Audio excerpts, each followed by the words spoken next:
यहाँ से स्टार्ट करेंगे। विजन है इसके यहाँ पर PT 360 ऐप यहाँ पर है, इसको देखेंगे। यहाँ पर PT 360 ऐप जो है ये इंग्लिश की है, यहाँ पर जैसे कि आप देख रहे हो कि इकोनॉमिक की है, ठीक है।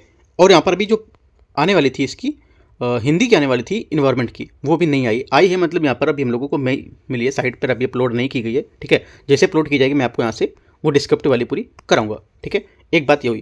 दूसरी बात यहाँ से कि देखो, जो आप बहुत लोग बोले कि सर इंग्लिश वाली के आप यहाँ पर MCQs करा रहे हो, हिंदी वाली के भी MCQs कराने होंगे। नहीं, इंग्लिश हिंदी के टॉपिक सेम होते हैं। मैं आपको कैसे समझाऊँ, जैसे मान लो यहाँ पर टॉपिक दे रखा है रिजर्व बैंक ऑफ इंडिया, ठीक है। यहाँ से दे रखा है मॉनेटरी पॉलिसी, ठीक है। तो RBI की जो भी मॉनेटरी पॉलिसी वो इंग्लिश में यहाँ पर दे रखे हैं।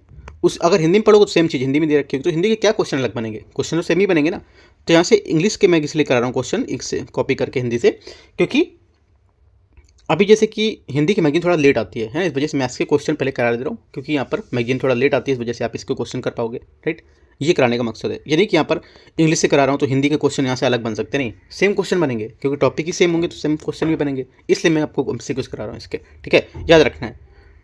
तो यहाँ से आप देखो जो इकोनॉमिक का हम लोग करेंगे यहाँ से, ठीक है। आज हमने यहाँ पर डिस्कस किया है इसमें टॉपिक 1, यहाँ जैसे देख रहे हो टॉपिक 1 बैंकिंग एंड जो मॉनेटरी पॉलिसी है, ठीक है। मतलब यहाँ पर जो बैंकिंग और यहाँ पर इसका मॉनेटरी पॉलिसी यहाँ पर होगा उसको लेकर के, और यहाँ पर दूसरा टॉपिक है जो आपका यहाँ पर दे रखा है ये फाइनेंस एंड टैक्सेशन का, ठीक है, कराधान, जो वित्त और कराधान है, ये दो टॉपिक यहाँ पर हम लोग करेंगे इसके, ठीक है। तो दोनों टॉपिक के पे करीब 61 क्वेश्चन MCQs होंगे इसके। तो दूसरा टॉपिक थोड़ा छोटा था, राइट, इतना ही बड़ा टॉपिक है यहाँ पर ये, और बाकी पहला थोड़ा बड़ा था, तो यहाँ से 61 क्वेश्चन कवर करेंगे। देखो जितने भी क्वेश्चन करीब 55-60 क्वेश्चन बनेंगे, तो 2-3 टॉपिक को एक साथ हम लोग उठाएंगे, ओके, इतना क्वेश्चन अगर करेंगे तो, राइट। तो ये सब बात आपको क्लियरिटी रखना है कि यहाँ पर हिंदी की जो मैगजीन आएगी सेम इंग्लिश की भी मैगजीन होती है, बस वो इंग्लिश में होती है, तो क्वेश्चन अलग कहाँ से बन सकता है, ठीक है। आते हैं क्वेश्चन नंबर 1 से स्टार्ट करते हैं, PT 365 का MCQs का। और यहाँ पर इसमें करंट अफेयर्स है जो अप्रैल से नवंबर 2025 तक की कवर की गई है, ठीक है। कुछ डाउट रहेगा आप टेलीग्राम पे पूछ सकते हो, और इसका PDF रहेगा MCQs का, वो मैं टेलीग्राम पे अपलोड कर दूँगा, टेलीग्राम पे आप जो ले सकते हो डाउनलोड करके, ठीक है। आते हैं क्वेश्चन 1 से। यहाँ पे पहले टॉपिक के MCQs हैं। ये टॉपिक है आपका बैंकिंग और मौद्रिक नीति, ठीक है। जो बैंकिंग और आपके जो मॉनेटरी पॉलिसी था उसको लेकर के टॉपिक था आपका, है ना। तो यहाँ पे हिंदी इसकी ये होती है, ठीक है। और देखो इंग्लिश में अगर लिखा होगा तो इंग्लिश में भी सेम चीज़ यहाँ पर जो चीज़ लिखी होंगी, बस इसका हिंदी ट्रांसलेट किया है और इसका क्वेश्चन बनाए गए हैं। तो बहुत लोग बोले कि सर इसका हिंदी दो, तो आप समझना है आपको, थोड़ा सा माइंड तो आपको लगाना है। आप UPSC की प्रिपरेशन कर रहे हो कि मैगजीन अगर आएगी सेमी मैगजीन तो होगी इसकी, है ना, कहाँ से उसका क्वेश्चन अलग हो जाएगा, राइट। मैंने बताया भी बहुत लोगों को उसमें, ठीक है। आते हैं क्वेश्चन 1 से देखते हैं। इसमें बोले यहाँ पे इस बार मैंने टॉपिक 1 ऊपर लिख दिया है, टॉपिक जो 2 स्टार्ट किया वहाँ से टॉपिक 2 भी लिख दिया, तो आपका आसानी हो जाएगी थोड़ा सा समझने में भी टॉपिक को, है ना। पहले मिक्स किया था पहले वाले में मैंने, तो थोड़ा सा अलग किया मैंने यहाँ से। पहला क्वेश्चन है भारतीय रिजर्व बैंक की मौद्रिक नीति के संबंध में निम्नलिखित पर विचार करना है। पहली बात बोला है ये रेपो दर वह दर है जिस पर RBI बैंकों से लंबी अवधि के लिए उधार लेता है। पहली बात यहाँ से गलत है, क्योंकि रेपो दर जो होता है वो जिस पर RBI वाणिज्यिक बैंकों को अल्पकालिक या शॉर्ट टर्म के लिए ऋण प्रदान करता है, न कि लंबी अवधि के लिए। इसके विपरीत जो होता है दर पर RBI बैंकों से पैसा उधार लेता है या बैंक अपना अतिरिक्त पैसा RBI के पास रखते हैं, उसे रिवर्स रेपो दर कहा जाता है। तो दोनों बातें आपको याद रखना है, रेपो रेट और रिवर्स रेपो रेट। तो पहली बात गलत हो जाएगी, ठीक है। यहाँ से स्टैटिक कट एक बात आपकी पूरी हो गई है। दूसरी बात है नगद आरक्षित अनुपात CRR वह प्रतिशत है जो बैंकों को अपनी निवल मांग और समय देनदारियों का यहाँ पर RBI के पास नगद के रूप में रखना आवश्यक होता है। सेकंड बात यहाँ से क्या होगा, सेकंड बात यहाँ से करेक्ट है, क्योंकि यहाँ पर CRR जो होता है कैश रिजर्व रेशियो, ये बैंक की कुल जमा राशि का वह हिस्सा होता है जिसमें बैंकों को अनिवार्य रूप से RBI के पास नगद और रूप में रखना पड़ता है। तो पहली बात गलत है, दूसरी बात सही, आंसर क्या हो जाएगा, आंसर ओनली 2 करेक्ट है। क्वेश्चन नंबर 2, निम्नलिखित में से कौन सा RBI के मौद्रिक नीति के गुणात्मक उपकरण होंगे। मौद्रिक नीति के गुणात्मक उपकरण में से कौन से उपकरण कौन से हैं। पहली बात ये बोले नैतिक दबाव, ठीक है। तो नैतिक दबाव यहाँ पर क्या होगा, पहली बात यहाँ से इसकी करेक्ट है, क्योंकि यहाँ पर मात्रात्मक रूप से यहाँ पर जो इनमें रेपो दर, ठीक है, और रिवर्स रेपो दर, ठीक है, CRR और SLR शामिल होते हैं। ये अर्थव्यवस्था में मुद्रा की कुल मात्रा को प्रभावित करते हैं, ठीक है। ये आपके हो जाएंगे क्या, ये मात्रात्मक हो गए। गुणात्मक में क्या होंगे, गुणात्मक में जो होते हैं ये हो जाते हैं कि इसमें नैतिक दबाव जो होता है वो सीमांत आवश्यकताएं बढ़ती हैं वो, ठीक है, और साख की राशनिंग शामिल होती है। यहाँ पे एक ऑप्शन और होता साख की राशनिंग, ठीक है, तो भी हो सकता था। ये अर्थव्यवस्था के विशिष्ट क्षेत्रों में ऋण के प्रवाह को नियंत्रित करती है, ये भी स्टेटमेंट दे सकता था। इनमें से कौन है, ऐसे बोल सकता था कि इनमें से कौन है जो अर्थव्यवस्था के क्षेत्रों में ऋण के प्रवाह को नियंत्रित करता है। कौन करता है? एक तो नैतिक दबाव करता है और एक सीमांत आवश्यकता करता है। ठीक है, तो ये दो बातें कर सकती हैं। आप पॉइंट लिखते जो मैं जो बता रहा हूँ, मैं क्वेश्चन यहाँ से क्रिएट हो सकता है और ठीक है, तो दो यहाँ से करेक्ट है, तीसरी वाली बात इसकी गलत हो जाएगी। तो ओनली 1 2 करेक्ट है, आंसर एक सही। ठीक है, ये बात यहाँ से सही है। एक क्वेश्चन ये बताया मैंने, एक क्वेश्चन और क्रिएट करके बता दी कैसे क्वेश्चन और बन सकता है, तो ये क्वेश्चन आप लिख सकते हो जो मैंने बताया। राइट, आते क्वेश्चन 3। रिजर्व बैंक की जो आरबीआई है, रिजर्व बैंक, हाँ, भारतीय रिजर्व बैंक आरबीआई के विशेष हस्तांतरण के संबंध में निम्नलिखित पर विचार करना है। देखते हैं पहली बात। पहला बोला है यहाँ से, आरबीआई ने हाल ही में केंद्र सरकार को 2.69 लाख करोड़ का अधिशेष हस्तांतरण किया है। पहली बात। तीसरे का पहला स्टेटमेंट यहाँ से करेक्ट है, सही बात है। सेकेंड बात है, हस्तांतरणीय जो अधिशेष होता है ये निर्धारण केवल आरबीआई के अधिनियम 1934 के तहत किया जाता है। सेकेंड बात गलत है, क्योंकि यहाँ पर हालांकि आरबीआई अधिनियम की धारा 47 अधिशेष के आवंटन की बात करती है, लेकिन इसकी वास्तविक हस्तांतरण और आकस्मिक जोखिम पर बफर का निर्धारण समय समय पर गठित जो समिति होती है, जैसे कि विमल जालन समिति, ठीक है, द्वारा सुलझाई गई थी और रूपरेखांकन आधार पर तय की गई थी। तो ये बात गलत हो जाएगी। सेकेंड, तीसरी बात है, आर्थिक पूंजी ढांचा उद्यमी व्यापी जोखिम प्रबंधन ढांचे का एक अभिन्न अंग होगा। तीसरी बात से करेक्ट है, क्योंकि आर्थिक पूंजी ढांचा वास्तव में आरबीआई के जोखिम प्रबंधन का हिस्सा है, जो एक ये सुनिश्चित करता है कि बैंक के पास पर्याप्त पूंजी भंडार होना चाहिए। तो एक और तीन बातें इसकी करेक्ट है। आंसर क्या हो जाएगा? आंसर बी बात यहाँ से करेक्ट है, सही पूछा है। क्वेश्चन नंबर 4, आर्थिक पूंजी ढांचा ईसीएफ के बारे में, ईसीएफ किस निम्नलिखित में से किस समिति की सिफारिश पर अपनाई गई थी? आंसर हो जाएगा, इसको बोलते हैं ईसीएफ को आर्थिक पूंजी ढांचा। ठीक है, आर्थिक पूंजी ढांचा जो है ये बोला है किस समिति की सिफारिश पर अपनाई गई थी। आंसर हो जाएगा, अभी मैंने ऊपर डिस्कस किया था, विमल जालन समिति। ठीक है, आरबीआई ने सरकार को हस्तांतरित करने के लिए अधिशेष की मात्रा अपने पास साख रखने के लिए जोखिम भंडार जो था उसके लिए विमल जालन समिति की सिफारिश को स्वीकार किया था। कब? 2018-19 में ये जो थी तब। ठीक है, इसी समिति सुझाव में दिया था कि आरबीआई को अपनी बैलेंस शीट का 5.5% से 6.5% आकस्मिक जोखिम बफर रूप में रखना चाहिए। ठीक है, क्वेश्चन नंबर 5, निम्नलिखित में से कौन आरबीआई के प्रमुख आय के प्रमुख स्रोत हैं? आंसर हो जाएगा पांचवें का करेक्ट आंसर यहाँ से, एक तो सरकारी प्रतिभूति पर ब्याज पर आय। ठीक है, ब्याज से आय होना। राइट, तो क्या होगा इससे यहाँ पर जो सरकारी बॉन्ड हैं उनसे नियमित ब्याज मिलता रहेगा। सेकेंड बात है मुद्रा प्रेषण से लाभ, इससे क्या होगा? मुद्रा प्रेषण से लाभ होगा, इसमें जो मुद्रा की जो लागत है और उसके अंकित मूल्य के बीच अंतर आरबीआई के लाभ का हिस्सा होना पड़ेगा इसमें। ठीक है, और विदेशी मुद्रा में निवेश में अर्जित आय, इससे क्या होगा? इससे यहाँ पर जो अपने विदेशी मुद्रा भंडार हैं और ट्रेजरी बिल्स है उसके बॉन्ड में निवेश करना और ब्याज प्राप्त करना आसान हो जाएगा। तीनों बातें यहाँ से करेक्ट है आरबीआई के प्रमुख जो स्रोत हैं उसको लेकर के। ठीक है, आपसे ऐसे क्वेश्चन पूछ सकता है, आरबीआई के इनमें से कौन से स्रोत से हम यहाँ पर जो ट्रेजरी बिल और जो बॉन्ड होते हैं उसमें निवेश करने को लेकर ब्याज प्राप्त कर सकते हैं? आरबीआई के कौन से स्रोत में? किसमें? मुद्रा, विदेशी मुद्रा, निवेश, अर्जित आय में।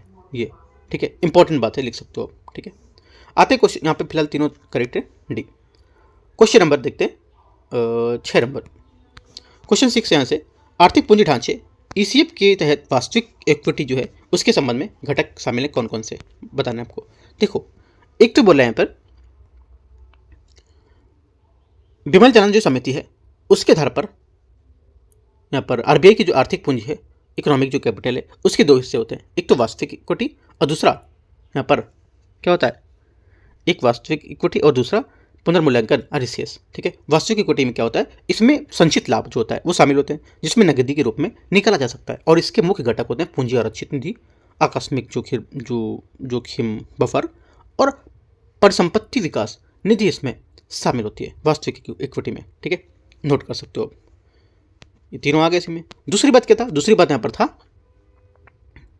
कि जो मैंने बताया था आपको पुनर्मूल्यांकन अधिशेष, लेकिन पुनर्मूल्यांकन अधिशेष की यहाँ पर बात नहीं की गई है, तो यहाँ पर इसकी बात की गई थी वास्तविक इक्विटी। तो वास्तविक इक्विटी में तीनों बातें यहाँ पर आ गई आपकी। ठीक है, डी यहाँ से करेक्ट होगा। आपसे क्वेश्चन ऐसे ही पूछ सकता है कि यहाँ पर विमल जालन समिति है उसकी सिफारिश के अनुसार पुनर्मूल्यांकन अधिशेष में कौन कौन यहाँ पर शामिल होगा, ऐसे करके दे देगा 1 2 3 या इनमें से कोई नहीं। तो क्या होगा? इनमें से कोई नहीं, क्योंकि यहाँ पर ये वास्तविक इक्विटी के घटकों में शामिल होंगे। ठीक है, ऐसे करके घुमा सकते हैं क्वेश्चन।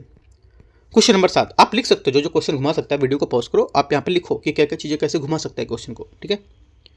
आते क्वेश्चन 7, वरना एग्जाम टाइम पे सब पूरा दिमाग ब्लॉक हो जाएगा, क्या पढ़ के आए, क्या मैंने बताया था, बस ये आया था कि हाँ कुछ मैंने बताया था घुमाने के लिए, इतना याद आएगा, है ना। क्वेश्चन 7 देखते हैं। क्वेश्चन 7 है आकस्मिक जोखिम बफर के उद्देश्य क्या होता है। आकस्मिक जो जोखिम बफर है इसका अर्थ होता है कि यहाँ पर मौद्रिक और वित्तीय स्थिरता और क्रेडिट परिचालन जो होते हैं उसके जोखिमों के लिए प्रावधान करना होता है, यहाँ से करेक्ट होगा। क्योंकि यहाँ पर जो सीबीबी है, सीबीबी मतलब यहाँ पर जो आकस्मिक जोखिम जो बफर जो होता है उसका उद्देश्य होता है कि यहाँ पर अप्रत्याशित और आकस्मिक स्थिति जो होती है उसे निपटने के लिए किया गया था। ये न केवल क्रेडिट और परिचालन जोखिम को कवर करता है बल्कि यहाँ पर देश की जो मौद्रिक और वित्तीय स्थिरता है उसको बनाए रखने के लिए भी आवश्यक होता है। किसी आपातकालीन स्थिति में भी हम इसको वित्तीय बैकअप प्रदान कर सकते हैं। सी करेक्ट है। क्वेश्चन नंबर 8 थोड़ा सा कठिन क्वेश्चन है। 8वां क्वेश्चन है भारतीय रिजर्व बैंक आरबीआई द्वारा अपने विदेशी मुद्रा भंडार में सोने के भंडार के प्राथमिक कारण क्या थे। इसके देखो प्राथमिक कारण था कि यहाँ पर जो सोना एक यहाँ पर सुरक्षित संपत्ति है, ठीक है, और ये माना था कि यहाँ पर जो डॉलर की गिरावट और वैश्विक मुद्रास्फीति और भू राजनीतिक स्थिरता के कारण पोर्टफोलियो के लिए स्थिरता देता है, ठीक है। पहली बात यहाँ से करेक्ट है कि विविधता और अमेरिकी डॉलर पर कम निर्भरता करना, ठीक है। मुद्रा स्थिरता पर पुनर्मूल्यांकन जोखिम को खिलाफ बचत, ये भी बात यहाँ से सही होगी।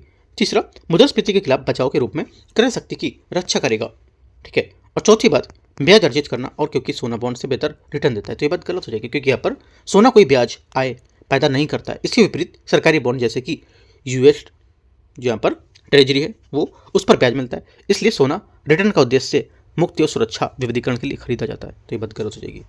ओनली 1 2 3 करेक्ट है। आंसर क्या हो जाएगा 8वें का 1 2 3 सही हो जाएगा ए। क्वेश्चन 9 है निम्नलिखित में से कौन से भारत के विदेशी मुद्रा भंडार के घटक हैं। भारत के विदेशी मुद्रा भंडार के घटक इनमें से कौन से हैं, ठीक है। भारत में देखो विदेशी मुद्रा भंडार में 4 मुख्य चीज़ें शामिल होती हैं। एक तो विदेशी मुद्रा पर संपत्ति शामिल होती है, ठीक है, पहली बात। दूसरा शामिल होती है सोना गोल्ड, ठीक है। तीसरा एलडीआर का अधिकार मतलब विशेषण जो अधिकार होता है आईएमएफ की मुद्रा, ठीक है, वो होती है।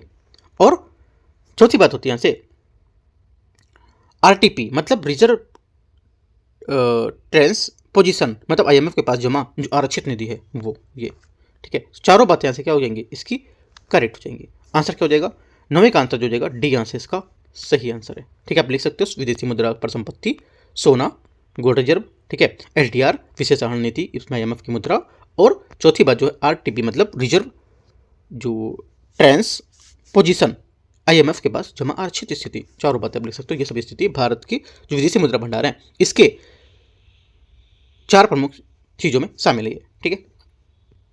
क्वेश्चन नंबर 10 सोने के भंडार को संग्रहित करने से जुड़े संभावित जोखिम ये कमियां क्या होती हैं। इससे जो जोखिम या कमियां क्या होती हैं, पहली बात ये बोला कम तरलता और लचीलापन होता है, ये बात गलत हो जाएगी क्योंकि यहाँ पर वैश्विक बाजार में सोने की तरलता जो होती है लिक्विडिटी बहुत अधिक होती है, कम नहीं होती है, ठीक है। इसी संकट के समय कभी भी यहाँ पर नकदी में बदला जा सकता है। कुछ प्रॉब्लम होती है हम लोग क्या करते हैं सोना बेच दो कुछ पैसे ले लो, है ना, तो ये बात क्या कम तरलता नहीं है इसका और लचीलापन नहीं, गलत है, अधिक तरलता है इसकी।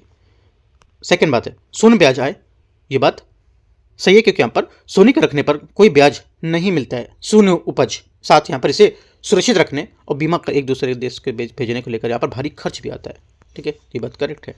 2 और 3 आंसर हो जाएगा, बी नंबर करेक्ट है। क्वेश्चन नंबर 11 भारतीय रिजर्व बैंक के दस्तावेज में उल्लिखित विशेष आहरण अधिकार की सटीक परिभाषा कौन बताता है। आंसर हो जाएगा देखो एलडीआर जो है ये ना तो कोई मुद्रा है और ना ही आईएमएफ द्वारा दावा किया गया, ये सदस्य देशों के पास मौजूद संभावित मुद्राओं का एक दावा होता है। इसकी गणना 5 मुद्राएं जो बास्केट होती हैं जिसमें कि डॉलर, यूरो, युआन, येन, पाउंड शामिल होते हैं, ठीक है। तो ये बात क्या होगी आंसर यहाँ से हो जाएगा आपका 11वें का बी करेक्ट है, ठीक है। याद रखना क्वेश्चन घुमा के पूछ सकते हैं कि इनमें कौन कौन सी ये जो मुद्राएं 5 बास्केट में शामिल होती हैं, है ना, इंपॉर्टेंट है। क्वेश्चन नंबर 12 हाल ही में समाचारों में दिए गए भारतीय जो रिजर्व बैंक है उसके आंकड़ों के अनुसार पिछले 1 दशक में भारत के कुल विदेशी सोने के भंडार में हिस्सेदारी में क्या बदलाव आया है। इसमें देखो इसमें क्या बदलाव आया है, पिछले दशक में विशेष रूप से 2018 के बाद से आरबीआई ने अपने विदेशी मुद्रा भंडार में विविधीकरण जो होता है उसके तहत भारी मात्रा में सोना खरीदा है, ठीक है, 2014-15 के बीच में, और आसपास उसी के आसपास सोने की जो हिस्सेदारी है कुल भंडार में लगभग 6 से 7% थी, और वर्तमान में 24-25 में आंकड़ों के अनुसार बढ़कर लगभग 14% के स्तर पर पहुंच गई। इसलिए क्या है, काफ़ी ज़्यादा रेट भी बढ़ गया इसका, है ना, क्योंकि यहाँ पर गवर्नमेंट ने उस टाइम पे कितना खरीदा, 6-7% खरीदा था, है ना, लगभग हिस्सेदारी थी इतनी। अब हिस्सेदारी कितनी, 16 से 17% है, तो यहाँ से रेट भी ज़्यादा हो गया, राइट। तो आंसर क्या हो जाएगा, आंसर हो जाएगा इसका बी, करेक्ट आंसर है। क्वेश्चन नंबर 13, भारतीय रिजर्व बैंक एकीकृत लोकपाल योजना 2021 आरबीआई आईओएस 2021 के दायरे में हाल ही में किन्हें शामिल किया गया है। आंसर हो जाएगा 13 का करेक्ट आंसर, केंद्रीय और राज्य सहकारी बैंक दोनों को यहाँ पर शामिल किया गया है, ठीक है। फरवरी 2024 है। इसके अपडेट के अनुसार आरबीआई की ग्राहक सेवा को अपने मजबूत करने के लिए यहाँ पर सभी राज्यों और यहाँ पर केंद्रीय सहकारी जो बैंक हैं उसकी एकीकृत लोकपाल योजना 2021 के दायरे में शामिल कर लिया। इससे पहले यहाँ पर कुछ विशिष्ट सरकारी पहल थी, शहरी सहकारी जो पहल थी उसमें बैंकों को, वाणिज्यिक बैंकों को ही यहाँ पर इसमें शामिल किया गया था, ठीक है। तो यहाँ से आंसर हो जाएगा केंद्रीय, राज्य और सहकारी दोनों को, ठीक है, सी यहाँ से करेक्ट हुआ। क्वेश्चन नंबर 14, 14 नंबर है। 14 बोला है आरबीआईओएस 2021 के बारे में विचार करना है। देखते हैं क्या है ये। देखो आरबीआई आईओएस जो है इसके बारे में देखते हैं। ये बोला है विनियमित संस्थाओं आरईएस, इनको बोलते हैं विनियमित संस्थाएं, इसके ग्राहकों को तेज लागत और प्रभावी शीघ्र वैकल्पिक शिकायत निवारण तंत्र प्रदान करता है। ये बात करेक्ट है, जिससे यहाँ पर क्या होगा, शिकायतों के समाधान से यहाँ पर लागत प्रभावी और तेजी से करना जो काम होगा रहेगा, ठीक है, पहली बात सही है। सेकेंड बात है बैंकिंग विनियमन 1949 के तहत सभी गैर बैंकिंग वित्तीय कंपनी अनिवार्य रूप से शामिल की जाएंगी इसमें। सेकेंड बात गलत है, क्योंकि यहाँ पर बैंकिंग विनियमन अधिनियम 1949 के तहत सभी एनबीएफसी को शामिल नहीं है इसमें। केवल एनबीएफसी जो 100 करोड़ या उससे अधिक जमा राशि होती हैं, पब्लिक डिपॉजिट, वो रखती हैं, या ग्राहक इंटरफेस रखती हैं, वही यहाँ पर इसके दायरे में आएंगी, ना कि सभी। ओनली वन करेक्ट है, आंसर एक सही है। क्वेश्चन 15 है, निम्नलिखित में से कौन सी योजना है आरबीआईओएस 2021 में एकीकृत की गई थी। आंसर हो जाएगा एक तो बैंकिंग लोकपाल योजना 2006, बात करेक्ट है। वन नेशन वन लोकपाल के तहत यहाँ पर निम्नलिखित में से 3 योजनाओं को मर्ज किया गया था, ठीक है, पहला। दूसरा गैर बैंकिंग वित्तीय कंपनियों के लिए लोकपाल योजना 2018, ये भी बात क्या है, करेक्ट है, ठीक है। और डिजिटल लेनदेन के लिए लोकपाल योजना 2019, ठीक है, ये यहाँ पर इसमें क्या होगा, ये मर्ज किया गया था इनको, ठीक है। और आवास और जो वित्तीय कंपनियां हैं, हाउसिंग फाइनेंस जो यहाँ पर कंपनीज हैं, इनके दायरे में नहीं आती हैं, क्योंकि यहाँ पर इनका विनियमन अब यहाँ पर काफ़ी हद तक एनएचबी और विशिष्ट दिशा निर्देश के तहत होता है, ठीक है। तो ये बात गलत हो जाएगी, ठीक है। आंसर क्या होगा, आंसर हो जाएगा 1 2 3, 3 बातें करेक्ट है, ए यहाँ से आंसर है। Question 16, आरबीआईओएस 2021 one nation one Lokpal दृष्टिकोण को कैसे अपनाती है। देखो जितने भी आरबीआईओएस के बारे में क्वेश्चन बन सकते थे, मैंने करीब 2-3 क्वेश्चन बना के घुमा के सबको समझा दिया है। इसके ऊपर क्वेश्चन नहीं बनने की उम्मीद है। इतना आप कर लोगे क्वेश्चन तो आपका पीटी का टॉपिक भी डिस्क्रिप्टिव में नहीं पढ़ना पड़ेगा, आप यहाँ से क्वेश्चन से सॉल्व करके पूरा टॉपिक खत्म कर दोगे, है ना। आते हैं फिर भी क्वेश्चन देखते हैं। इसमें यहाँ पर बोले कितने यहाँ पर वन नेशन वन जो दृष्टिकोण है, लोकपाल दृष्टिकोण को कैसे अपनाती है, तो आंसर हो जाएगा ये अपनाती है। इस योजना को की सबसे बड़ी विशेषता यह है कि यहाँ पर अब शिकायतकर्ता को ये देखने की जरूरत नहीं पड़ेगी कि उसके किस विशेष राज्य के लोकपाल कार्यालय में शिकायत करनी है, ठीक है। केंद्रीकृत प्राप्ति और प्रसंस्करण केंद्र जो होता है वो चंडीगढ़ की स्थापना की गई, जहां शिकायतें क्षेत्राधिकार तटस्थ और आधार पर किसी भी लोकपाल के वंडित यहाँ पर की जा सकती है। तो यहाँ से आंसर क्या होगा, बी यहाँ से करेक्ट है। क्वेश्चन नंबर 17 है आरबीआईओएस 2021 के तहत लोकपाल विधेयक यह लोकपाल अधिकतम कितना मुआवजा दे सकता है शिकायतकर्ता के समय यह व्यय और मानसिक परेशानी की अतिरिक्त राशि को छोड़कर। आंसर हो जाएगा 17 का करेक्ट आंसर 20 लाख रुपए, ठीक है। क्योंकि यहाँ पर इसके तहत लोकपाल बैंकिंग जो है उसकी शक्ति का उपयोग करते हुए किसी भी प्रत्यक्ष नुकसान के लिए अधिकतम 20 लाख रुपए तक का मुआवजा दे सकता है, ठीक है। और मानसिक परेशानी के समय और खर्च किए करने के लिए 1 लाख रुपए तक का अतिरिक्त मुआवजा भी दिया जा सकता है। क्वेश्चन 18, भारतीय रिजर्व बैंक आरबीआई की स्थायी सुविधा जो है एचडीएफ के संबंध में विचार करना है। स्थायी जमा सुविधा ये बोला है ये एक मौद्रिक उपकरण है जो वाणिज्यिक बैंक के लिए बिना किसी संपार्श्विक तरलता को यहाँ पर अवशोषित करता है। पहली बात 18 का पहला स्टेटमेंट यहाँ से करेक्ट है, ठीक है। एक ऐसा टूल है जिसमें यहाँ पर बैंकों को पैसा वापस लेते समय आरबीआई को बदले में सरकारी प्रतिभूतियाँ जीसेस संपार्श्विक ज्योति कोलरेशन के रूप में देने की आवश्यकता नहीं होती है, ठीक है। पहली बात करेक्ट है। दूसरा है एचडीएफ ने तरलता समायोजन सुविधा जो होता है उसके कॉरिडोर की निचली सीमा के रूप में फिक्स्ड रेट रिवर्स रेपो की जगह लिए। सेकेंड बात यहाँ से करेक्ट है क्योंकि 2022 में एचडीएफ ने रिवर्स रेपो के रेट की यहाँ पर प्रतिस्थापन कर दिया था और अब ये एलएएफ के कॉरिडोर में निचली सीमा फ्लोर के रूप में काम करती है। तीसरा, ये केवल छुट्टियों और सप्ताहांत को छोड़कर कार्य दिवसों पर उपलब्ध होती है। तीसरी बात गलत है क्योंकि यहाँ पर दिसंबर 2023 से आरबीआई ने तरलता प्रबंधन को बेहतर बनाने के लिए एचडीएफ और एमएसएफ मतलब मार्जिनल स्टैंडिंग फैसिलिटी इसको सप्ताह के 7 दिनों में 24/7 उपलब्ध करा दिया, जिससे यहाँ पर सप्ताहांत छुट्टियाँ भी शामिल होती हैं। तो 1-2 बात यहाँ से करेक्ट है, 18 का आंसर क्या हो जाएगा, 2 बातें यहाँ से सही है इसकी। ठीक है, क्वेश्चन नंबर 19 है variable rate reverse repo rate के संबंध में विचार करने की कौन सा सही होगा। आंसर हो जाएगा 19 का करेक्ट आंसर यहाँ से 19 का। देखो वेरिएबल रेट रिवर्स जो रेपो है ये क्या है, देखो यहाँ पर जो है ये शब्द का अर्थ होता है कि यहाँ पर यह है कि यहाँ पर ब्याज की जो दर है स्थिर नहीं होना, आप लिख सकते हो, इंपॉर्टेंट पॉइंट है। ठीक है, हाईलाइट करके। और आरबीआई जो है नीलामी आयोजित करता है और बैंक अपनी बोलियां लगाते हैं और बाजार की मांग और आपूर्ति आधार पर दर तय होती हैं। ये यहाँ पर अल्पकालिक तरलता को सूखने का एक उपकरण है, ये लिक्विडिटी को करने का एक प्रोसेस होता है। ठीक है, तो यहाँ से आंसर क्या हो जाएगा, आंसर हो जाएगा 19वीं का सी, यहाँ से करेक्ट हो जाएगी बात। ठीक है, 19 का। आते हैं क्वेश्चन नंबर 20 में। क्वेश्चन नंबर 20 है 20 स्विच नीलामी जो है इसके बारे में, इसका प्राथमिक उद्देश्य क्या है जिसे यहाँ पर आरबीआई ने भारत सरकार की ओर से 2019 में शुरू किया था।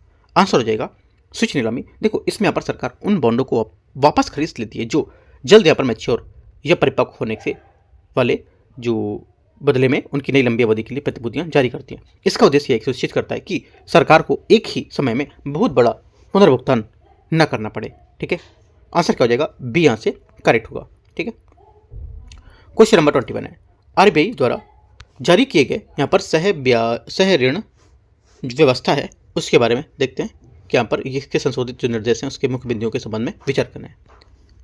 प्रत्येक विनियमित यहाँ पर संस्था जो होती है आरई, इसको ऋण के न्यूनतम 10% हिस्सा बनाए रखना अनिवार्य होता है। ठीक है, पहली बात क्या होगी, 21 का पहला स्टेटमेंट यहाँ से ये गलत हो जाएगा क्योंकि यहाँ पर संशोधित जो दिशा निर्देश हैं उसके अनुसार यहाँ पर एनबीएफसी को ऋण के न्यूनतम जो 20% हिस्सा नहीं बल्कि यहाँ पर 10% हिस्सा, 20% नहीं। ठीक है, ये अपनी किताबों में रखना अनिवार्य होता है। ठीक है, पहली बात यहाँ से गलत हो जाएगी। सेकेंड है, पहली बात 20% हिस्सा होगा ना कि 10%, है ना, 20% हो गया पर क्योंकि यहाँ पर 10% दे रहा है तो ये बात गलत हो जाएगी, है ना, ये तो पहला गलत है। दूसरा, प्रत्येक ऋणदाता केवल अपने हिस्से के लिए प्राथमिकता क्षेत्र ऋण पीएसएल का दर्जा तभी दावा कर सकता है यदि संपूर्ण ऋण प्राथमिकता क्षेत्र के रूप में योग्य में हो। सेकेंड बात यहाँ से गलत होगी। पहली बात भी गलत है क्योंकि यहाँ पर 10 की जगह मतलब 10 दे रखा है 20% की जगह, है ना, तो पहली बात गलत। सेकंड बात इसलिए गलत है क्योंकि यहाँ पर ये ऋण केवल एक हिस्सा प्राथमिक जो होता है मानदंड को पूरा करता है, तो ऋणदाता केवल अपने संबंधित हिस्से को लेकर पीएसएल का लाभ का दावा कर सकती है। ठीक है, तो ये बार गलत हो जाएगी। दोनों बातें यहाँ से गलत है। आंसर 21 का इंपॉर्टेंट क्वेश्चन है, डी यहाँ से करेक्ट हो जाएगा। एक बार आप अच्छे से टॉपिक को पढ़ोगे भी इमेजिन आएगी तो। ठीक है, जो भी क्वेश्चन आप लिखते जा रहे हो वहाँ पे इसको नोट करो और 20 ये जो टॉपिक है इसको हाईलाइट करके लिखो कि हमको अच्छे से पढ़ना है इसको। ठीक है, इंपॉर्टेंट टॉपिक है ये। क्वेश्चन नंबर 22 है 22 है भुगतान एग्रीगेटर्स जो है उसके बारे में विचार करते हैं, देखते हैं यहाँ से। पहला, भुगतान एग्रीगेटर पीए को एक ऐसी इकाई जो ग्राहकों द्वारा व्यापारियों को सामान सेवाओं या निवेश उत्पादों को खरीद के लिए भुगतान को एकीकृत सुविधा प्रदान करती है। पहली बात यहाँ से करेक्ट है। सेकेंड बात यहाँ से नए ढांचे के अनुसार गैर बैंक को कंपनी के अधिनियम 2013 के तहत आरबीआई प्राधिकरण प्राप्त करना अनिवार्य होता है। ये भी बात यहाँ से करेक्ट है क्योंकि यहाँ पर विनिमय के सख्त करने के लिए आरबीआई ने अब सभी बैंक जो होती है या गैर बैंक उनके लेकर के यहाँ पर प्राधिकरण प्राप्त करना अनिवार्य कर दिया है। दोनों बातें एकदम करेक्ट है भुगतान एग्रीगेटर के बारे में। आंसर क्या हो जाएगा, सी यहाँ से करेक्ट आंसर है 22 का।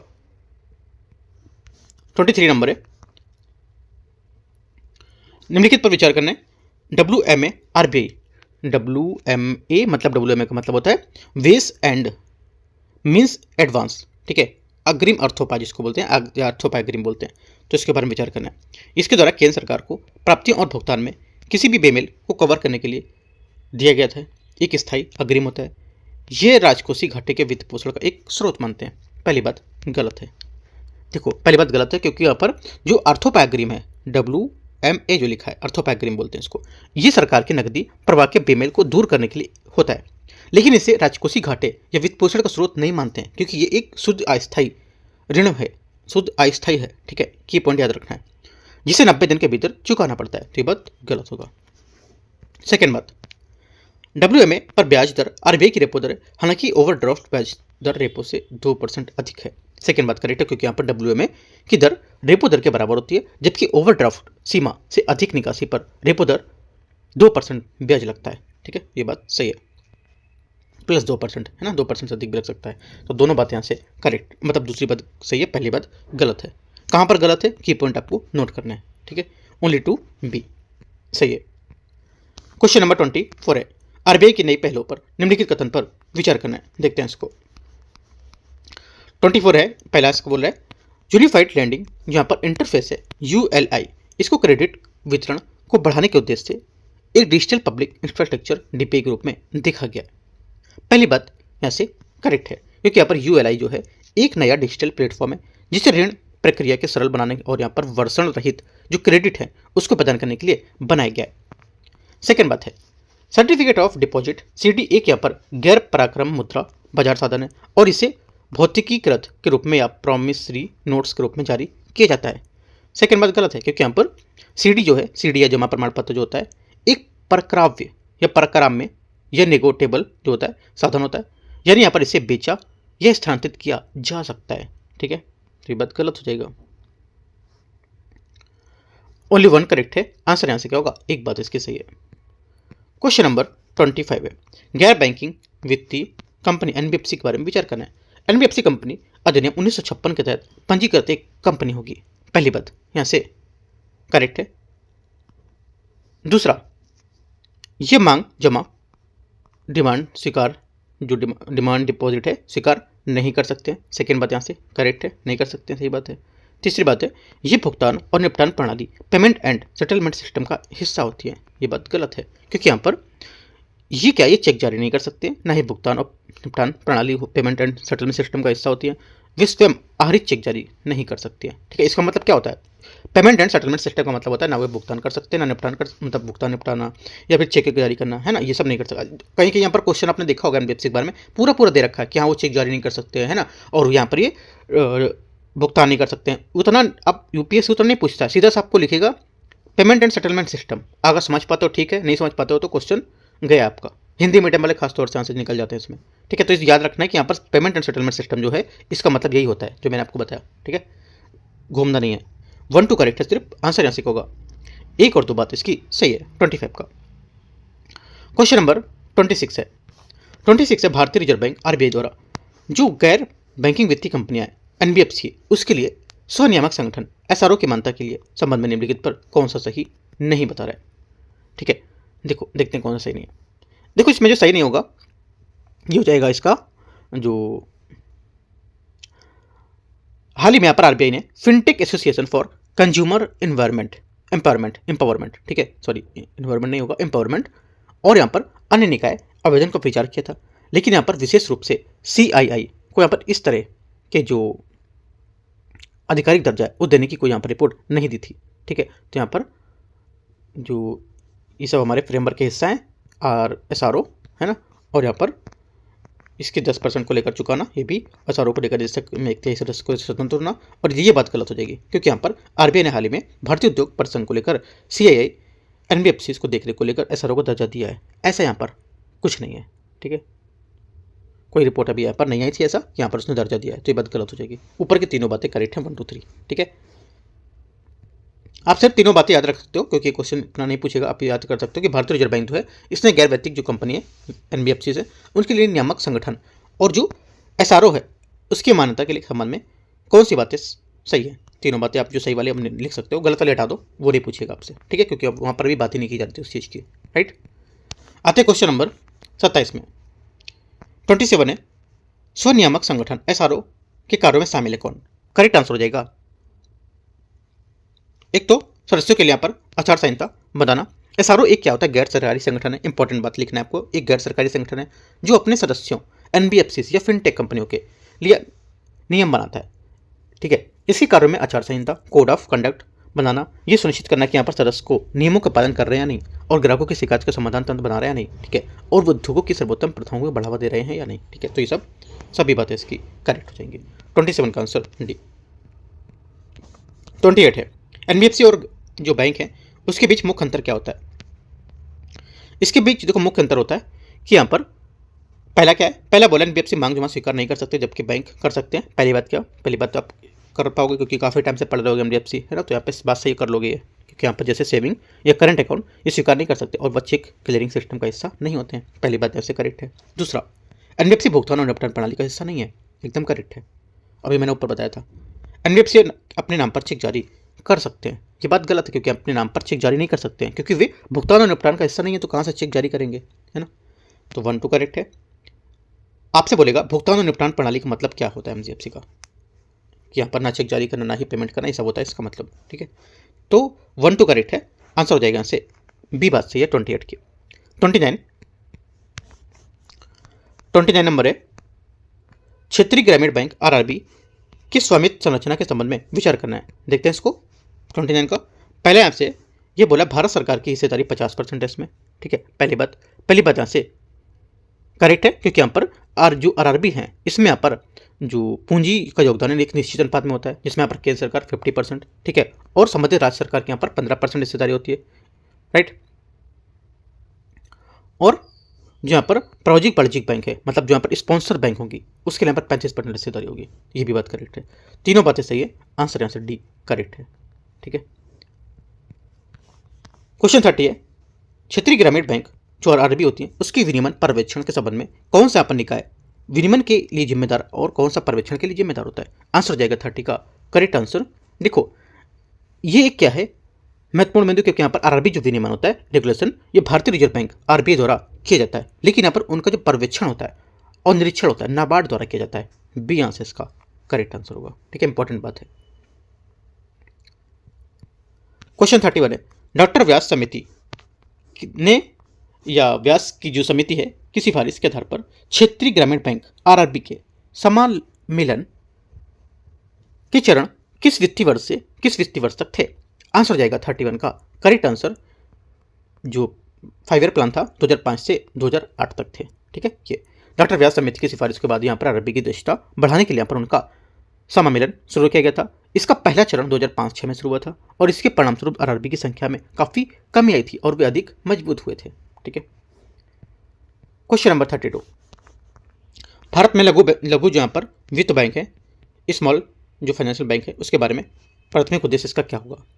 इसका प्राथमिक उद्देश्य कि यहाँ पर जो एसएफबी हैं ये मुख्य यहाँ पर इसका लक्ष्य है कि वित्तीय समावेशन और इन्हें बैंक के जो वर्ग हैं उसकी बैंकिंग सेवाएं देना।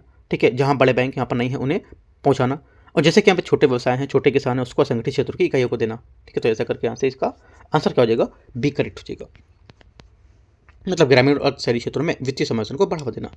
जरूरी नहीं कितने पूछे, जो मैंने बताया वहाँ से भी क्वेश्चन पूछ सकता है।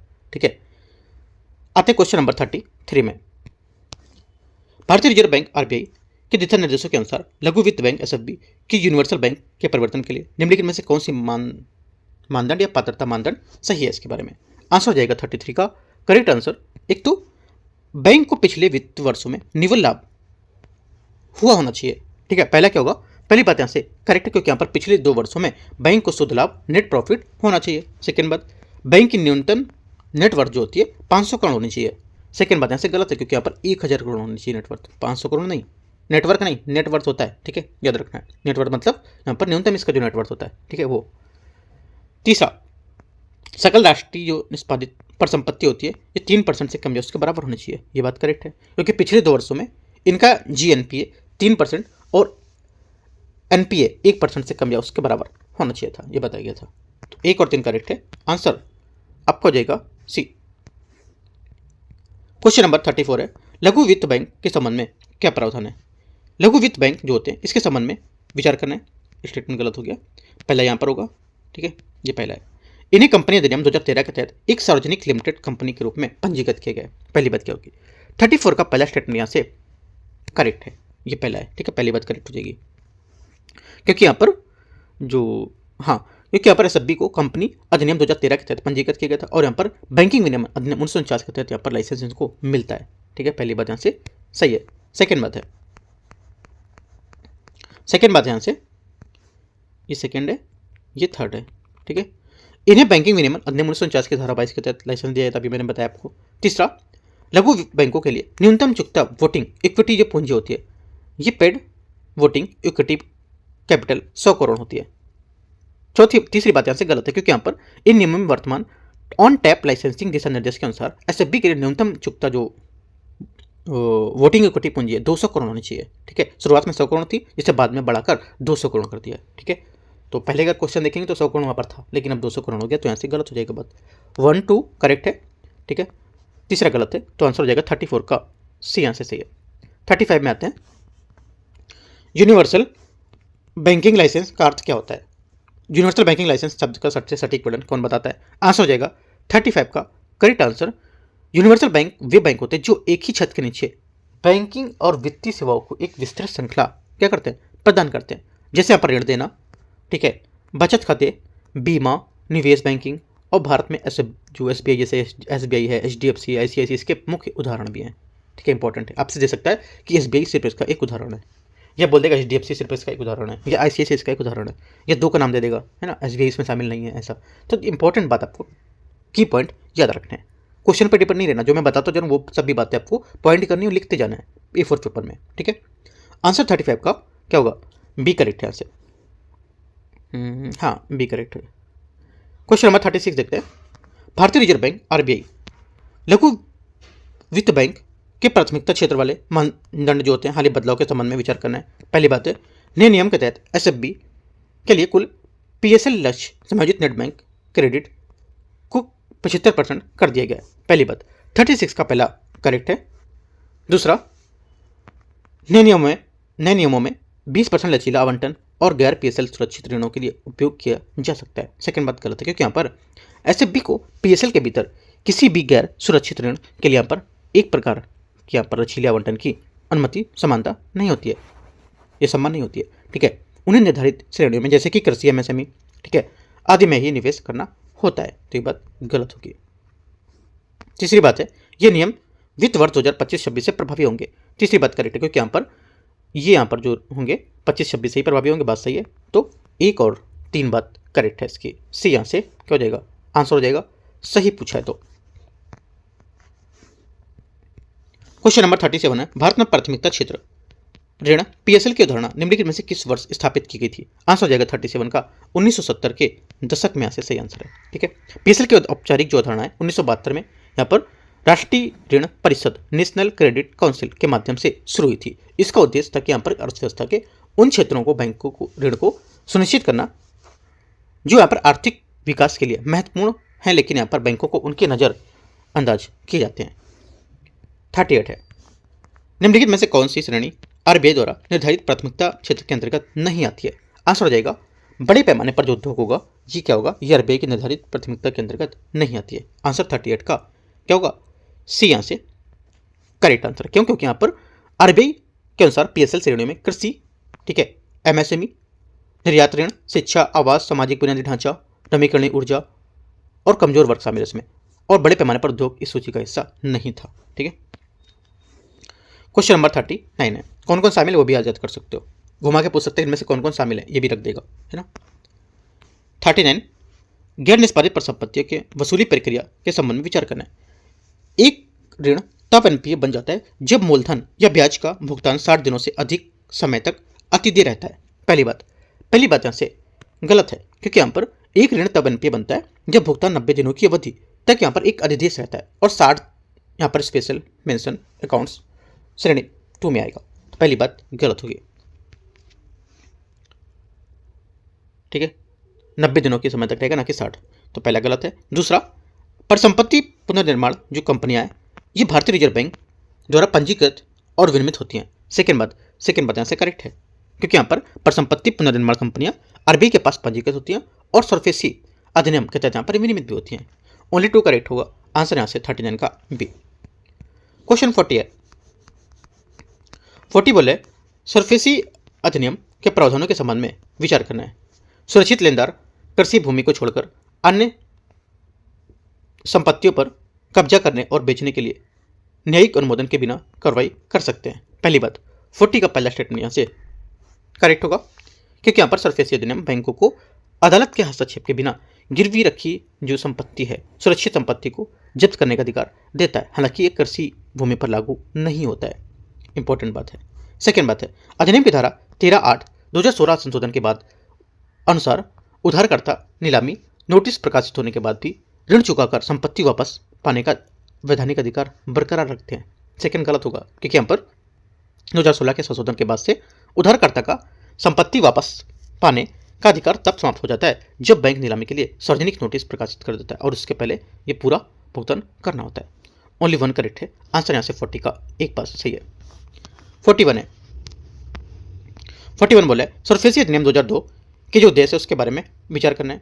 इस अधिनियम का मुख्य उद्देश्य बैंकों और वित्तीय संस्थानों की बैलेंस शीट साफ करने के लिए एनपीए खरीदना। पहली बात क्या है? पहली बात यहाँ से स्टेटमेंट 41 का करेक्ट है। दूसरा, ये अधिनियम तनावग्रस्त परिसंपत्तियों में वसूली के लिए जोखिम निवेशकों के बीच व्यापार योग्य प्रतिभूति और पुनर्गठित करने के लिए वितरित करने की अनुमति देता है, जिसे यहाँ पर प्रतिभूतिकरण कहा जाता है। सेकेंड बात क्या होगी? सेकेंड बात यह भी करेक्ट है, क्योंकि यहाँ पर प्रतिभूतिकरण की अनुमति देता है जहां वित्तीय परिसंपत्ति को व्यापार योग्य प्रतिभूति में बदलकर निवेश को बेचा जा सकता है। दोनों बातें इसकी करेक्ट है। एकदम फैक्चुअल पॉइंट यहाँ पर दे रखे हैं इस अधिनियम के। ठीक है, आंसर हो जाएगा दोनों बातें करेक्ट है सी। एक बार सरफेसी अधिनियम पढ़ोगे, काफी इंपॉर्टेंट इसके। देखो सरफेसी अधिनियम की जो बातें अंदर की हैं वो काफी इंपॉर्टेंट हैं, जो बात की जा रही है की पॉइंट में। यहाँ पर मैंने काफी बात कवर कर दी इस वाले स्टेटमेंट में। यहाँ से करीब 2 स्टेटमेंट और बन सकते थे इसके, है ना। तो इसको अच्छे से पढ़ना है, इसको भी पढ़ना है, दोनों बातें से करेक्ट हैं और पॉइंट अपने निकालना है। ठीक है, क्वेश्चन नंबर 42 है स्विफ्ट मैसेजिंग नेटवर्क ISO 2002 के संबंध में विचार करना है। ISO 2002 नहीं है, 200 और 22 है ना, 20,022 के बारे में देखते हैं। वित्तीय जानकारी के लिए एक खुला वैश्विक मानक है जिसे भारतीय बैंकों ने तेजी से अपनाया है। पहली बात यहाँ से करेक्ट है। सेकेंड बात है, क्योंकि यहाँ पर ये अधिक समृद्ध और संरक्षित डेटा साझा करने की अनुमति देता है। ठीक है, सेकेंड बात है Swift society for wild life inter bank financial telecommunication मुख्यालय बेल्जियम में स्थित है। सेकेंड बात भी करेक्ट है। ठीक है, ये बैंकों को सुरक्षित रूप से लेन देन निर्देश भेजने में मदद करता है। दोनों बातें करेक्ट हैं। तीसरा, ब्रिक्स पे स्विफ्ट पर निर्भरता कम करने के लिए ब्रिक्स सदस्यों के बीच व्यापार और वित्तीय लेन देन को सुविधाजनक बनाने के लिए एक प्रस्तावित प्रणाली होती है ये। तीसरी बात भी करेक्ट है। ठीक है, आंसर तीनों करेक्ट है। क्या हो जाएगा? तो 1 2 3 डी करेक्ट हो जाएगा 42 का। 43 है इंडिया पोस्ट पेमेंट बैंक पर है। हाँ, इंडिया पोस्ट पेमेंट बैंक पर क्वेश्चन है, देखते हैं इसको। पहला, इसमें बोले IPPB की स्थापना 2018 में संचार मंत्रालय के तहत यहाँ पर 100% स्वामित्व वाली बैंकों के रूप में की गई थी। पहली बात होगी 44 का जो पहला स्टेटमेंट होगा यहाँ से ये गलत है। ठीक है, क्योंकि यहाँ पर ये अच्छा 43 है ना। हाँ, 43 का पहला स्टेटमेंट यहाँ से सही होगा, गलत नहीं होगा, सही है, क्योंकि यहाँ पर 2018 में की गई। वही मैंने लगा कि गलत क्यों है, क्योंकि 18 में ही मैंने अकाउंट अपना खुलवाया था। 18 मुझे पता चला था ऐसा, तो 18 मैंने जाके इसमें पूरे रूल पढ़े इसके, उसके बाद मैंने अकाउंट खुलवाया था, तो मुझे ये चीज़ कंफर्म था कि 2018 सही है। ठीक है, तो ये बात सही है। तो यहाँ पर देखो ये बात सही है, क्योंकि यहाँ पर जो IPPB है ये 100% सरकारी है, जो यहाँ पर डाक विभाग द्वारा या संचार मंत्रालय के अंतर्गत काम करेगा। पहली बात से 2018 में भी आया था ये, राइट। दूसरा, भुगतान बैंक 2 लाख रुपए तक जमा स्वीकार कर सकता है और धन हस्तांतरण व बिल भुगतान सक्षम करते हैं, लेकिन यहाँ पर क्रेडिट व डेबिट कार्ड जारी नहीं कर सकते हैं। ये बात सही है। ठीक है, तीसरी बात है IPPB का उद्देश्य बैंकिंग सेवाओं को प्रत्येक नागरिक के दरवाजे तक लाने के लिए व्यापक डाक नेटवर्क को लाभ उठाना होगा। यह भी बात यहाँ से सही था, क्योंकि यहाँ पर जो भारत के विशाल डाक नेटवर्क में 1.5 लाख से अधिक डाकघरों का उपयोग करके वित्तीय समावेशन को बढ़ावा देना है। ठीक है, तीनों बात यहाँ से करेक्ट है। इसको अपग्रेड कर दिया गया, डाक विभाग को पेमेंट बैंक बना दिया गया है। यहाँ से अपना अकाउंट में रुपये भी रख सकते हो, है ना, काफ़ी अच्छा है। अकाउंट खुलवा सकते हो, फ्री में अकाउंट ओपन करते हैं, है ना। बाद में अपना अकाउंट में रुपये ऐड कर सकते हो, ले सकते हो। ठीक है, आते हैं क्वेश्चन। तीनों बातें करेक्ट है। यहाँ से 43 का आंसर क्या होगा? आंसर हो जाएगा 43 का क्या होगा? 43 का 1 2 तीनों करेक्ट है। तो पूछा क्या है इसमें? अच्छा, पूछा कौन सा गलत है, मैं सही ढूंढ रहा हूँ उसमें। पूछा कौन सा गलत है इसमें। ठीक है, गलत पूछा है तो कोई गलत नहीं है। डी 44 है प्रॉम्प्ट और क्या बोल रहा है, करेक्टिव एक्शन के बारे में विचार करना है। पीसीए ढांचा केवल अनुसूचित वाणिज्यिक बैंक पर लागू होता है, एनबीएफसी पर नहीं होता है। पहली बात यहाँ से गलत है, क्योंकि यहाँ पर पीसीए जो ढांचा है अब अनुसूचित वाणिज्यिक बैंक के साथ एनबीएफसी के साथ यहाँ पर अक्टूबर 2022 से भी लागू होगा, तो ये बात गलत हो जाएगी। पूंजी प्राप्त अनुपात पर संपत्ति गुणवत्ता और लाभप्रदता जो निगरानी है उसके लिए भी प्रमुख क्षेत्र होंगे, सेकंड बात करेक्ट है। तीसरा, आरबीआई ने जुलाई 2024 में शहरी सहकारी बैंक के लिए एक पीसीए फ्रेमवर्क पेश किया, जिसने मौजूदा सुपरवाइजरी एक्शन फ्रेमवर्क को बदल दिया था। तीसरी बात यहाँ से करेक्ट है, जिससे यहाँ पर सहकारी बैंक है उसकी वित्तीय स्थिरता को सुधारने में मदद मिले। ठीक है, दो बातें करेक्ट है, 2 और 3 आंसर यहाँ से बी। 45 है, वित्तीय धोखाधड़ी जोखिम जो सूचकांक है संकेतक है उसके बारे में विचार करना है। यह मई 2025 में डीओटी डिपार्टमेंट ऑफ टेक्नोलॉजी जो टेलीकॉम जो होता है विभाग जो है डिपार्टमेंट उसके द्वारा डिजिटल इंटेलिजेंस यूनिट है उसके द्वारा लॉन्च किया गया था। पहली बात 45 का पहला गलत है, क्योंकि यहाँ पर ये मई 2024 में न कि 2025 में। ठीक है, मई 2024 से यहाँ पर न्यूज़ में है ये, राइट, तो ये बात गलत हो जाएगी, बाकी सब सही है। ये एक जोखिम आधारित मीट्रिक है जो मोबाइल नंबर को वित्तीय धोखाधड़ी के माध्यम से उच्च और बहुत जोखिम से जुड़ा वह वर्गीकृत करता है, सेकेंड बात यहाँ से सही है। तीसरा ये यहाँ पर वर्गीकरण बैंकों और वित्तीय संस्थानों द्वारा साझा की गई खुफिया जानकारी सहित यहाँ पर विभिन्न हितधारक के प्रति इनपुट का परिणाम देता है, तीसरी बात भी करेक्ट है। तो 2 और 3 बातें इसकी सही है, आंसर क्या हो जाएगा, पहली बात गलत थी। क्वेश्चन नंबर कौन सा होगा, 46 है ना। 46 जो क्वेश्चन होगा ये टॉपिक नंबर 2 से होगा। ठीक है, टॉपिक 2 यहाँ से स्टार्ट है, वित्त और कराधान। देखते हैं इसको, 46 नंबर क्वेश्चन। 46 बोला है राजकोषीय उत्तरदायित्व और बजट प्रबंधन एफआरबीएम के बारे में विचार करना है कि 2003 के प्रमुख उद्देश्य में कौन शामिल है। पहली बात, राजकोषीय प्रबंधन में अंतर पीढ़ीगत इक्विटी को बढ़ावा देना होता है, पहली बात। 46 का पहला स्टेटमेंट यहाँ से क्या होगा, ये करेक्ट है। दूसरा, दीर्घकालिक व्यापक आर्थिक स्थिरता सुनिश्चित करना, सेकेंड बात यहाँ से ये भी करेक्ट है। ठीक है, तीसरा, केंद्र सरकार की राजकोषीय नीति को स्थायी पक्ष की ओर निर्देशित करना, ये भी बात यहाँ क्या है, एफआरबीएम की उद्देश्य को बताता है। और चौथी बात यहाँ पर नियंत्रक लेखा परीक्षक कैग को वार्षिक अनुपालन समीक्षा का अधिकार देना, ये बात गलत होगा।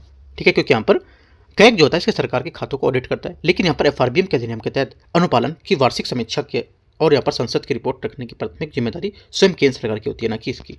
तो 1 2 3 करेक्ट है, आंसर चौथा गलत हो जाएगा, 1 2 3 सी सही है। क्वेश्चन नंबर 47 है, एफआरबीएम अधिनियम 2003 के तहत केंद्र सरकार द्वारा संसद में बजट के साथ निम्नलिखित में से कौन सा वक्तव्य प्रस्तुत करना अनिवार्य होता है। आंसर हो जाएगा क्वेश्चन नंबर 47 का, एक तो पहला, वृहद आर्थिक ढांचा को वक्तव्य करना। ठीक है, ये बात सही है, क्योंकि यहाँ पर माइक्रो इकोनॉमिक नेटवर्क स्टेटमेंट देना। ठीक है, दूसरा, मध्यम अवधि में राजकोषीय नीति वक्तव्य, ये भी बात यहाँ से करेक्ट है, क्योंकि अगले 3 वर्षों के लिए घाटे को लक्ष्य को देखना, खाका तैयार करना। और राजकोषीय रणनीति वक्तव्य, इसमें क्या होगा, इसमें यहाँ पर जो कर होते हैं, टैक्सेस होते हैं, खर्च और उसके संबंध में सरकार की रणनीति को बनाना। ठीक है, और जो बोला अगला राजस्व घाटा उन्मूलन योजना, ये बात गलत होगी, क्योंकि यहाँ पर राजस्व घाटा उन्मूलन योजना का कोई औपचारिक यहाँ पर वक्तव्य नहीं है जो अनिवार्य रूप से अलग प्रस्तुत किया जाता है। तो 1 2 3 करेक्ट होगा, आंसर यहाँ से सी सही है।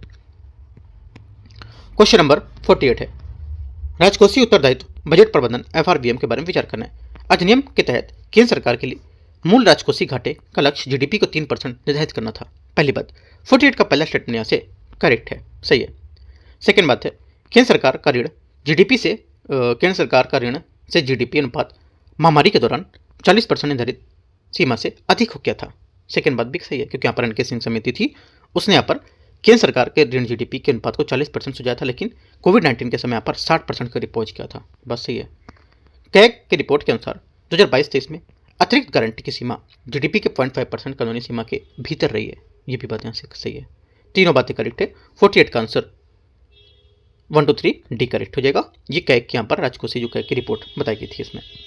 क्वेश्चन नंबर 49 देखते हैं। 49 नंबर क्वेश्चन है, इसमें बोले राजकोषीय फिसलन या फिजिकल स्लिपेज के बारे में विचार करना है। कथन 1, ये एक ऐसी स्थिति है जहां सरकार का वास्तविक राजकोषीय प्रबंधन उसके नियोजित लक्ष्यों के विचलित होता है, जिसके परिणामस्वरूप अपेक्षा कम अधिक बजट घाटा होता है। पहली बात यहाँ से 49 का करेक्ट होगा, क्योंकि यहाँ पर ये बात सही है, क्योंकि जब सरकार खर्च बजट से ज़्यादा हो जाता है तो राजस्व कम मिले तो उसे स्लिपेज कहा जाता है। इंपॉर्टेंट बात है, स्लिपेज किसे कहते हैं याद रखना है आपको, ठीक है। सेकेंड बात है, इसके कारणों में कृषि ऋण माफी, जीएसटी संग्रह में कटौती या कच्चे तेल की बढ़ती जो कीमत है उसके प्रभाव को कम करने के लिए वैट और उत्पाद शुल्क में कमी करना हो सकता है, शामिल हो सकता है। सेकेंड बात यहाँ से ये भी करेक्ट है, क्योंकि यहाँ पर राजकोषीय जो फिसलन है ना, हिंदी बता रहा हूँ मैं, फिसलन बोलते हैं इसको, लेकिन जो आप बोलोगे इसको फिजिकल स्लिपेज बोलोगे, जाते अच्छा वर्ड लगेगा बोलने में ना। इसके मुख्य कारणों में सब्सिडी बढ़ाना जैसे कि कच्चे तेल की कीमतें के कारण, करों में कटौती जैसे वैट घटाना, अप्रत्याशित खर्च जैसे कि ऋण में माफी शामिल यहाँ पर होगी, ठीक है। आप यहाँ से क्वेश्चन ऐसे पूछ सकते हैं कि यहाँ पर जो फिजिकल स्लिपेज है इसके तहत यहाँ पर किन कारणों के यहाँ पर कटौती करना शामिल होता है, जैसे कि बोल देगा कच्चे तेल की कीमतों में कारण है ना, कम कीमतों में वृद्धि होता है उसको कम करना, करों में कटौती जैसे कि वैट को घटाना, अप्रत्याशित खर्च जैसे कि ऋण माफी करना, तो क्या इसमें शामिल होगा, तो तीनों शामिल होंगे, ऐसे भी क्वेश्चन पूछ सकते हैं, ठीक है। दोनों करेक्ट है, आंसर यहाँ से C49 का करेक्ट आंसर हो जाएगा। क्वेश्चन नंबर 50 या 50 नंबर है, भारतीय कर संरचना के संबंध में विचार करना है।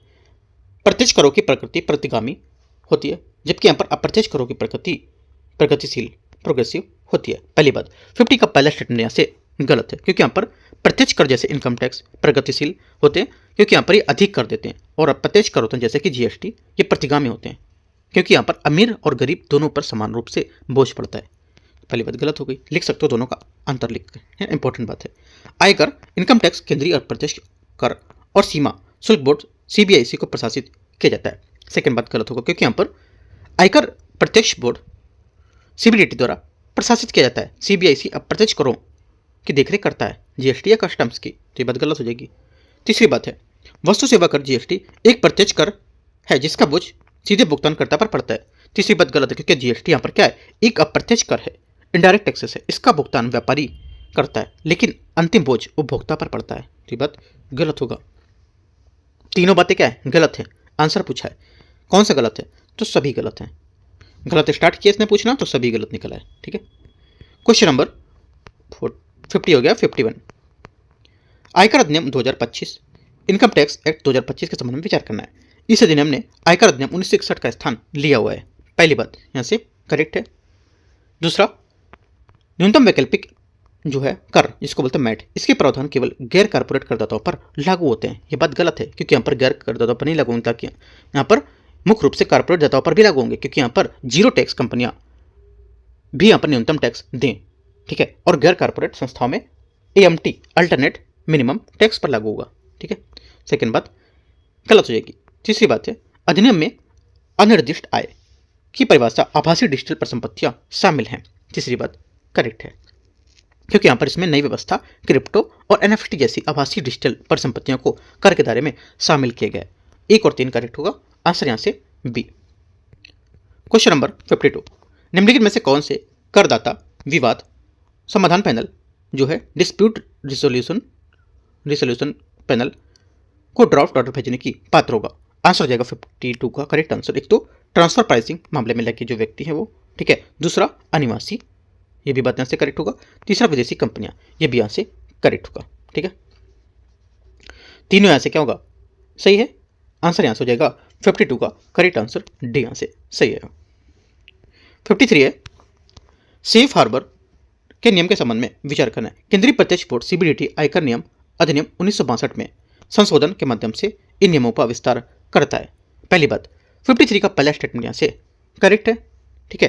दूसरा, इन नियमों का लाभ उठाने के लिए 200 करोड़ से बढ़ाकर 300 करोड़ यहाँ पर कर दिया गया है, सेकेंड बात भी करेक्ट है, ठीक है। तीसरा, सेफ हार्बर का मतलब उन परिसंपत्तियों या उन परिस्थितियों से जिनमें कर प्राधिकरण करदाता द्वारा घोषित जो ट्रांसफर प्राइस है आर्म्स लेंथ पर स्वीकार करेगा, ये भी बात यहाँ से करेक्ट है, क्योंकि यहाँ पर सेफ हार्बर का मतलब होता है कि यदि करदाता एक निश्चित सीमा घोषित करता है तो आयकर विभाग उससे बिना किसी जांच के विवाद के स्वीकार कर लेता है।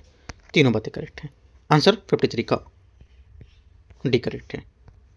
54 आते हैं।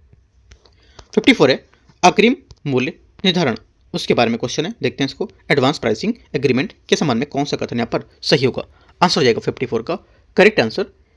ये कर प्राधिकरण करदाता के बीच एक समझौता होता है, ठीक है। APA का उद्देश्य होता है कि ट्रांसफर प्राइसिंग से जुड़े जो विवाद हैं इसको रोकना, और इसमें करदाता और टैक्स अथॉरिटी पहले से यहाँ पर अंतर्राष्ट्रीय लेनदेन की कीमत तय करने के लिए पद्धति को सहमत हो जाना, और ये 2012 में भारत के लिए प्रभावी हुआ था, ना कि 2025 का नया प्रावधान है। तो ये बात गलत होगा, बाकी ये बात इसकी पहली वाली करेक्ट है। ठीक है, क्वेश्चन नंबर 55 देखते हैं। वस्तु सेवा कर जीएसटी के मुख्य विशेषताओं के बारे में विचारना कौन सा सही होगा। यह भारत भर में वस्तुओं और सेवाओं की आपूर्ति पर एक एकल प्रत्यक्ष अप्रत्यक्ष कर है। पहली बात, 55 का पहला स्टेटमेंट यहाँ से करेक्ट है। दूसरा, ये 101वें संविधान संशोधन अधिनियम 2017 में पेश किया गया था, ये भी बात यहाँ से करेक्ट हो जाएगी। तीसरा, इसी 17 विभिन्न करों और 13 उपकरों को एकीकृत करके मिलाया गया था, ये भी बात यहाँ से करेक्ट है। चौथा, ये एक उद्यम आधारित कर होता है। ठीक है, ये एक उद्यम आधारित या ओरिजिन बेस्ड एक टैक्स होगा, ये बात गलत है, क्योंकि यहाँ पर ये एक गंतव्य आधारित उपभोग कर है, ना कि उद्यम आधारित है। इसका अर्थ होता है कि यहाँ पर कर राजस्व उस राज्य को मिलता है जहां वस्तु या सेवा का भोग किया जाता है, ना कि जहां उत्पादित होता है। तो ये बात गलत होगा। ओनली 1 2 3 करेक्ट है। आंसर 55 का करेक्ट आंसर क्या होगा, 1 2 3 बी। 56 है, जीएसटी परिषद जीएसटी काउंसिल के बारे में विचार करना है। यह अनुच्छेद 279 ए के तहत स्थापित एक संवैधानिक निकाय है। पहली बात, 56 का पहला स्टेटमेंट यहाँ से क्या होगा, ये करेक्ट है। दूसरा, इसकी अध्यक्षता केंद्रीय वित्त मंत्री करते हैं और सभी राज्य के केंद्र शासित प्रदेश के वित्त मंत्री इसके सदस्य होते हैं। सेकंड बात भी सही है। तीसरा है, निर्णय सभी भारत मतदान प्रणाली जो होता है उसका उपयोग करते हैं, और जिसमें यहाँ पर केंद्र का 1/3 और राज्यों का 2/3 यहाँ पर मत शामिल होता है, ये भी बात यहाँ से करेक्ट है। यहाँ पर तीनों बातें जीएसटी काउंसिल के बारे में एकदम करेक्ट है। आंसर क्या होगा, पूछा है कौन सा गलत है, तो कोई भी गलत नहीं है, सभी करेक्ट है। ठीक है, डी यहाँ से आंसर है। 57 है, हाल ही में प्रस्तावित जीएसटी 2.0 2.0 सुधारों के अनुसार नई 2 स्लैब प्रणाली कौन सी दरें शामिल होंगी। आंसर हो जाएगा 57 का, या हो चुकी हैं। आंसर हो जाएगा, क्योंकि हो चुकी होंगी, क्योंकि मैगजीन पहले किए है ना, तो आंसर हो जाएगा करेक्ट इसका 12 और 18 इसका करेक्ट आंसर है। ठीक है, वर्तमान में जीएसटी के 4 मुख्य स्लैब 5, 12, 18, 28 हैं, और विशेषज्ञों की समिति ने इस सुझाव दिया कि यहाँ पर राजस्व तटस्थता बनाए रखने के लिए 12% और 18% स्लैब को मिलाकर एक एकल दर बनाई जा सके, ताकि ढांचा सरल हो सके। और अभी कुछ बाद में शायद चेंज भी हुआ है, तो जो चेंज हुआ है वो आपको बाद में अपडेटेड मैगजीन में देखने को मिलेगा। ठीक है, क्वेश्चन नंबर 58 है, भारतीय संविधान का कौन सा अनुच्छेद जीएसटी परिषद की स्थापना से संबंधित है। ऊपर मैंने आपको बताया था आर्टिकल 279 ए, यहाँ से सही आंसर होगा इसका। ठीक है, 246 ए क्या है, ये संसद और राज्य के जीएसटी पर कानून बनाने की शक्ति रहता है। और 69 ए क्या है, ये है अंतर्राज्यीय व्यापार में आईजीएसटी, ठीक है, के प्रशासन से संबंधित होगा। और 280 क्या है, ये वित्त आयोग से संबंधित होगा। क्वेश्चन 59 है, एंटी डंपिंग ड्यूटी से संबंधित है। डंपिंग की प्रक्रिया के संबंध में विचार करना है। डंपिंग वह प्रक्रिया जिसमें एक कंपनी अपने घरेलू बाजार में समान रूप से ली जाने वाली कीमत काफी कम कीमत पर उत्पाद करती है। पहली बात, 59 का पहला करेक्ट है। Second, general agreement on tariff and trade guard, जिसको बोलते हैं, देशों की डंपिंग के खिलाफ कार्रवाई करने की अनुमति नहीं देती है, ये बात गलत है, क्योंकि यहाँ पर विश्व व्यापार संगठन WTO ये गार्ड के नियम देशों के यहाँ पर अपनाने के लेकर रक्षा के लेकर एंटी डंपिंग शुल्क लगाने की अनुमति देती है, बशर्ते यह साबित कर दे कि डंपिंग उनके उपयोग को या उद्योग को नुकसान पहुंचा रहा है। ठीक है, या उससे नुकसान हो रहा है उनको। तो आंसर क्या होगा, ओनली 1 करेक्ट है, एक यहाँ से सही हो जाएगा।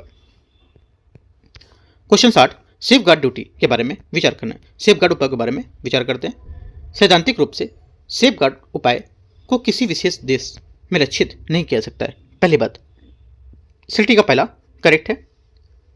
दूसरा, एक सेफ गार्ड उपाय 4 साल से अधिक नहीं रहना चाहिए, हालांकि इसे राष्ट्रीय अधिकारियों के अधीन 8 साल तक बढ़ाया जा सकता है। सेकंड बात यहाँ से करेक्ट है, क्योंकि यहाँ पर ये एक अस्थायी उपाय है, ये आमतौर पर 4 साल के लिए होता है, लेकिन इसे गंभीर परिस्थितियों में इसे अधिकतम 8 साल तक बढ़ाया जा सकता है। दोनों बातें क्या है, सही है। 60 का आंसर दोनों करेक्ट होना चाहिए। 60 का कौन सा होगा, सी करेक्ट होगा। लास्ट क्वेश्चन है 61 नंबर क्वेश्चन। 61 क्वेश्चन है, ऑफ बजट उधार जो होता है उसकी प्राथमिक उद्देश्य क्या होगा। इसका प्राथमिक उद्देश्य होता है जब सरकार स्वयं उधार लेने के बजाय किसी सार्वजनिक उपक्रम जैसे FCI, NHAI या फूड कॉर्पोरेशन ऑफ इंडिया या national highway authority of India इसको उधार लेने के लिए कहती है, तो ये ऋण सरकार के लिए मुख्य बजट राजकोषीय घाटे में नहीं दिखता है, उसे बजट ऑफ कहा जाता है। हालांकि अंततः इसकी चुकता होती है, ये जिम्मेदारी सरकार की होती है, इसलिए यहाँ पर इसे पारदर्शिता के लिए हानिकारक माना जाता है। ठीक है, तो यहाँ से जो आंसर हो जाएगा इसका सी करेक्ट हो जाएगा 61 का। तो इस टाइप से यहाँ पर जो इकोनॉमिक की यहाँ पर PT 365 है ये आपके यहाँ से कवर, इसमें से पार्ट 1 मतलब टॉपिक 1 और टॉपिक 2 आपके कवर हो गए, ठीक है। अब बचेंगे आपके टॉपिक 3 और टॉपिक 4। जितने भी टॉपिक बचे हैं सब मैं आपको देखता हूँ। जितने भी क्वेश्चन आपके 60 या 55 या 65 या 60 70 तक क्वेश्चन एक बार में कवर होंगे तो मैं कराऊंगा उनको, ठीक है, ऐसे कर करके। तो आपके कम से कम 4 पार्ट तक मैं आपको या 5 पार्ट तक मैं आपको कवर कर दूंगा 4 से 5 दिन में इसकी, ठीक है। ये भी खत्म हो जाएगी तो आपका एनवायरमेंट खत्म हो गई है और आपकी इकोनॉमिक भी खत्म हो जाएगी और यहाँ से जो अगली मैगजीन आएगी वो भी हम लोग फिर यहाँ से कवर करेंगे, ठीक है। और याद रखना है अब यहाँ पर PT 365 हिंदी वाली यहाँ पर अपलोड नहीं की गई है। अपलोड जैसे की जाएगी मैं आपको यहाँ से उसी दिन टेलीग्राम पर प्रोवाइड कराऊंगा, साथ ही आपको मैं इसको व्याख्या के साथ कराऊंगा। और उसके MCQs नहीं होंगे क्योंकि MCQs यहाँ पर मैं करा चुका हूँ एनवायरमेंट के, ठीक है। सेम MCQs होते हैं, याद रखना है बात को, माइंड को ओपन करना है आपको। क्या पूछ रहे हो क्वेश्चन पहले पूछते हो उसको ध्यान में रखोगे और मैं क्या पूछ रहा हूँ क्वेश्चन, ठीक है। मैगजीन अगर इंग्लिश के हिंदी में ट्रांसलेट हो रही है तो हिंदी के क्वेश्चन उसके अलग हो जाएंगे, नहीं होंगे लगना। तो वो चीज़ आपको थोड़ा सा माइंड को अपना ओपन करो, UPSC की तैयारी करने आयो, ठीक है। आते हैं कोई बाकी तो डाउट रहता है आप नीचे कमेंट में पूछ सकते हो, राइट। एंड करते हैं इसको और टेलीग्राम से इसका PDF आप डाउनलोड कर पाओगे, ठीक है। और मैं इसके बाद मैं स्टार्ट करने वाला हूँ आज दोपहर में करीब 1 से 1:30 या 2 बजे के बीच आएगा अपना UKT का जो टेस्ट आएगा, टेस्ट नंबर 21 है ना, टेस्ट नंबर 21 वो हो जाएगा आपका मॉडर्न हिस्ट्री पर, ठीक है। आधुनिक भारत कुछ टॉपिक हैं उसका यहाँ पर दूसरा टेस्ट होगा ये। फिर देखेंगे उसके बाद टेस्ट नंबर 22 देखेंगे जो पर कुछ नई चीज़ें वहाँ पर उसमें लेके आएंगे टेस्ट में। All the best, thank you.